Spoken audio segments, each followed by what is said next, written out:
ఇంత జరిగిన ఇవన్నీ కూడా చూస్తే ఎవరికైనా కొంచెం ఆలోచిస్తారు. కానీ వైసీపీకి మాత్రం భగవంతుడు ఆ బుద్ధి ఇవ్వలేదు, జ్ఞానం ఇవ్వలేదు.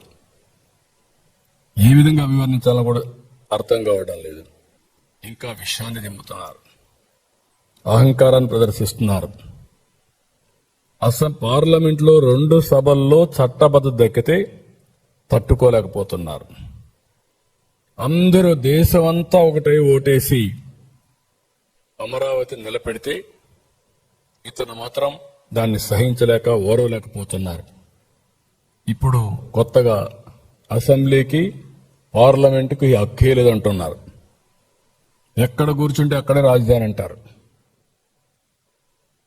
ఈ తిక్కకు పరిష్కారం ఏంటో నాకైతే అర్థం కాల. ఈ తిక్కనాలనా ఏమనాలి, ఏంటిది, దీని పరిష్కారం ఏంటి?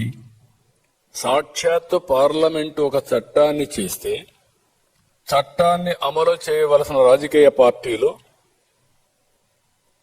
పార్లమెంటుకి అధికారం లేదు, మీరెవరు చట్టం చేయడానికి అంటే నేను వస్తే నేను అధికారం వస్తుంది, నేను మళ్ళా ప్రజలు మోసం చేస్తాను, నేను అధికారం తెచ్చుకుంటాను, తెచ్చుకున్నప్పుడు నేనేం చేస్తాను చూస్తారు అని బెదిరిస్తే ఏమనాలని అడుగుతున్నా.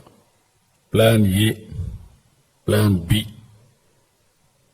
ఈ రెండు చూసినప్పుడు నాకు అనిపిస్తుంది ప్లాన్ ఏ మొన్నటి వరకు 3 రాజధానులు 3 ముక్కలాట్లు, ఇప్పుడు ప్లాన్ బి. ఈ ప్లాన్ బిలో ఏం చెప్పాలో మీరే చెప్పాలి. ఆ పేరు పలకాలంటే కూడా నాకు ఇష్టం లేదు.